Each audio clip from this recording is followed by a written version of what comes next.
Hey guys, glad everybody could stop by this afternoon. It's John with the Memorial Man here. So if you haven't done it yet, please give us a like, give me a subscribe, leave me any kind of feedback that you can in the comment section. Any feedback is appreciated. Just trying to grow, reach the local community, help everybody else grow, and just build a strong foundation and a strong network within this community for the actual individuals within the community. So we're just going to dive right into this thing, guys. If you saw me on the last episode, I discussed the steps that you take to launch a business within Orange County. We talked about licensing. We talked about your concept, your business strategy, and a few other things. Today we're really going to dive into number one and number two, which was your licensing and the concept and strategy. So last time, guys, we talked about within the county, you do not need a business license.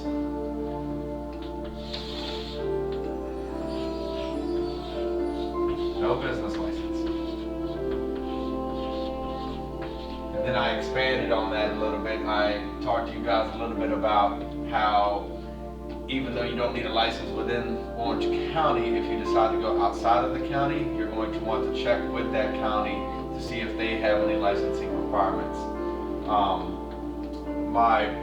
A business associate of mine, we started a business together. This was some time ago, a few years back. We cranked up a sandblasting business, and even though we didn't need a license here in this county, we were traveling to Suitland, Maryland, and in Maryland you do need a license to do cemetery work and things of that nature. So we had to get a license through the state in order to conduct that work within Maryland boundaries. So even though you don't need a business license here, check where you're going to do business and make sure that they don't have any licensing requirements. If you don't plan on doing work outside of Virginia, outside of Orange County, then you won't have to worry about it. And one thing I want to make clear, guys, is business licensing is not to be confused with professional licensing. We did not discuss professional licensing on the last episode. I was only discussing the steps that you needed to take simply to start a business. So what do we mean by professional licensing? You're probably wondering, if I don't need a business license, why do I need a professional license? And the reasoning behind the professional licensing would be a lot of that has to do with ethics and insurance to the end consumer in that regard. So there's certain industries in Virginia that do require professional licensing, and then there's certain industries that do not require professional licensing. Some of the industries that do require it would be, real estate, an agent.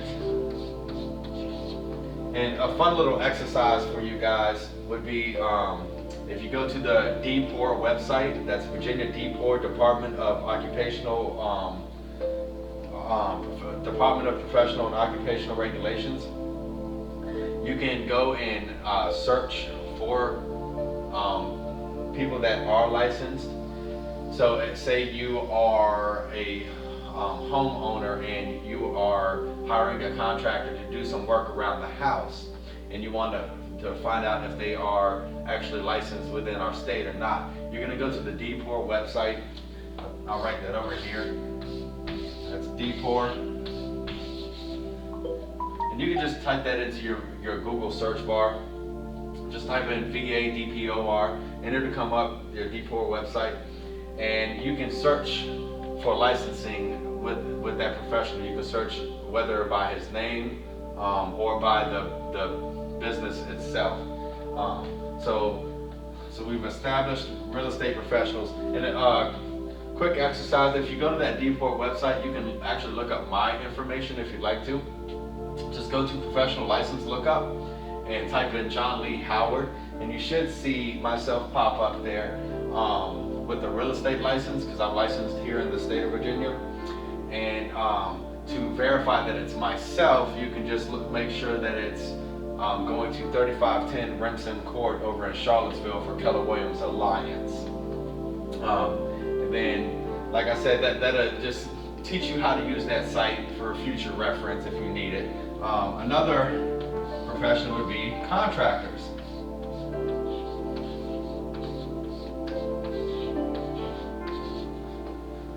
You build houses for a living. You build additions, things of that nature. You're going to need a contractor's license. And there's different levels of licensing. We're not going to unpack all the different levels, but depending on the size of the projects that you're doing and the amount of volume that you're doing, you're going to have to look into different levels. Like a plumber, they're going to start off with and you guys can correct me in the comments if I'm wrong. I believe it's a Class D contractor's license, where a builder, a house builder would need like a Class A license. Another profession that needs licensing would be a cosmetologist. Cosmetologist. I think I spelled that wrong. I probably spelled that wrong. Anyways, cosmetologists. They also are required to have a state license here in the state of Virginia. Some of the industries that do not require a license would be cleaning service.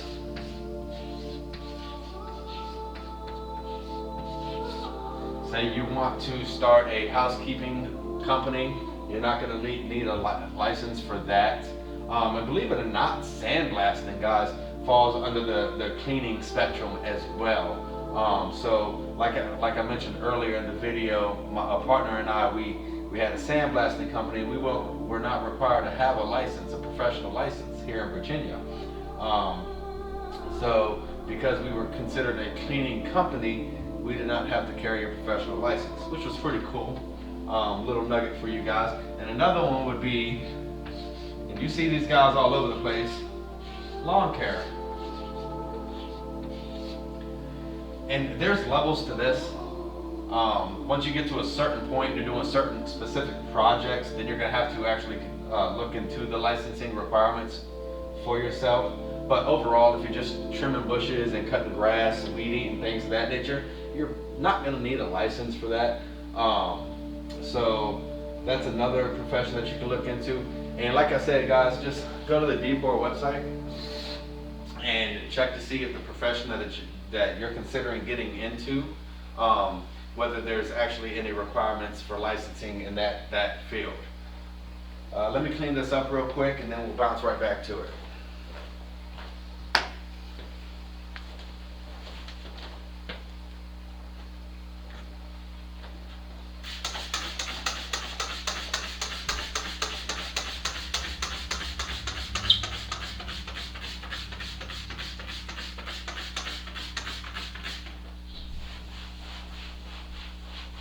Yeah, I could use an eraser, but I think the Windex and the rag just works so much better.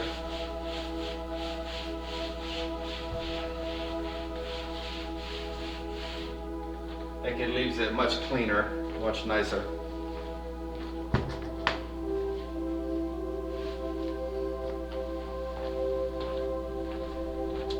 And then number 2 from last week, guys, we talked about concept and strategy.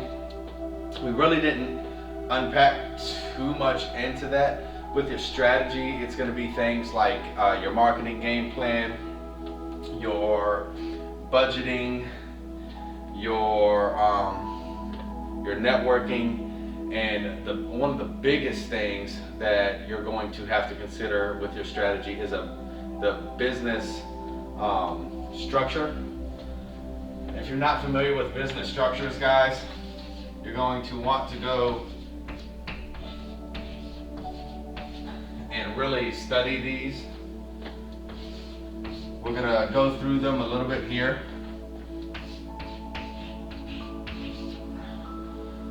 You've got different business structures in any state. Here in Virginia, they recognize sole proprietorships. We'll just go with sole P. It's proprietorship. You have partnerships.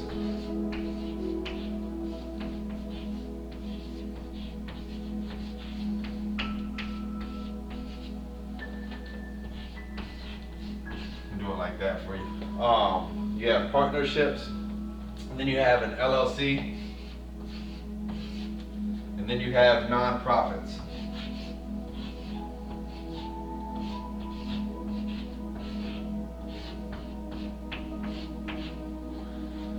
So with the sole proprietorship, guys, if you're just a one-man band and you're just starting out and you're not offering services that carry a whole lot of liability for your company, I would consider going with the sole proprietorship. As you grow and you hire employees and things of that nature, then you might want to consider jumping to the LLC. And we'll unpack the LLC here in a minute. But for now, we're just going to focus on the sole proprietor, assuming that you're just a one-man band who's getting ready to hop into it. So with the sole proprietorship, one of the biggest things you need to understand is that you are solely liable for the company. Meaning, if you go and do a job and you foul something up and the customer is really unappreciative about it and they decide that they want to take your company to court, like a small claims court, then your assets, your personal assets and everything else are up for grab.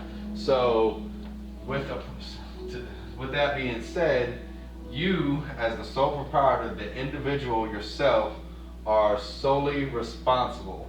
So you have full liability.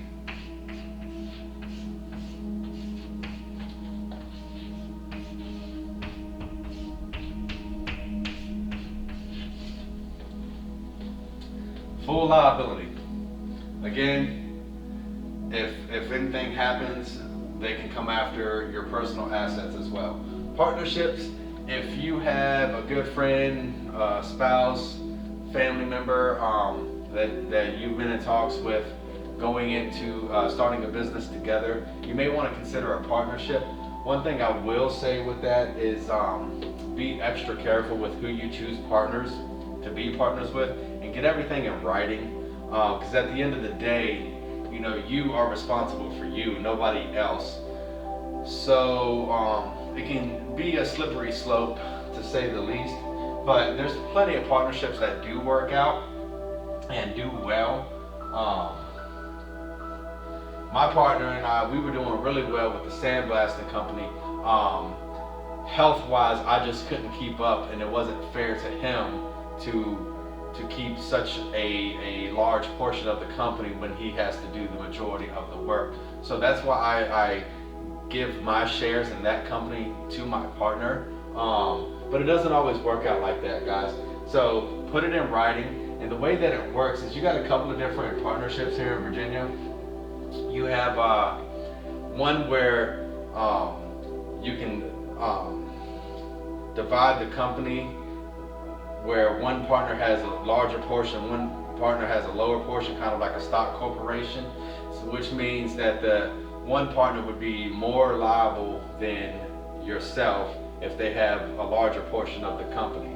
So definitely put it in writing, guys, and you know, it's split liability at the end of the day.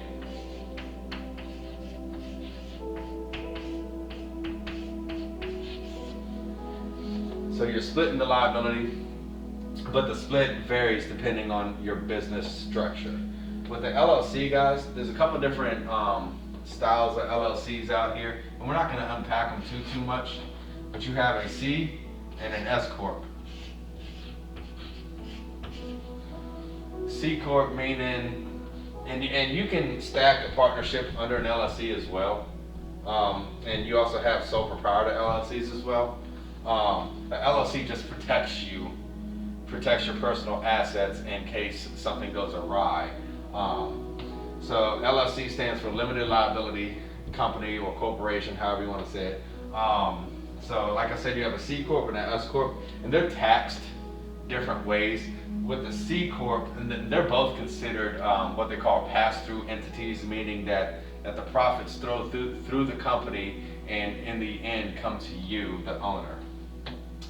But with the C Corp, you're taxed on the full profit, your full financial gain. With an S Corp, the way that it works, and not to go too deep into it, is you're going to pay yourself a salary throughout the year, and then at the end of the year, you're going to pay yourself a dividend or some kind of a bonus or something like that. And you'll be taxed on the salary, but not the payout. The thing to keep in mind is it has to be proportionate, guys. I can't stress that enough. You can't make $150,000, pay yourself a $30,000 salary, and then give yourself a $50,000 bonus at the end of the year. That will throw up a red flag in the eyes of the IRS, and they will be knocking on your door for that. So if an LLC is something that you're considering, just dive a little bit into there, read the tax implementations, the regulations regarding each of them, and figure out which one's going to suit you the best. A nonprofit, churches, Salvation Army, things of that nature, they're not going to get taxed on their profits, but you can't just crank up a nonprofit, collect a bunch of money from people in donations, and then say, this is my money, and then run with it. That's not how that works. So not to dive too deep into the nonprofit, because most of us, I'm just assuming that most of us are going to go with one of these tax structures for our businesses. So you don't have to worry about the nonprofit too much right now. And we'll dive more into that later on as we go through the series.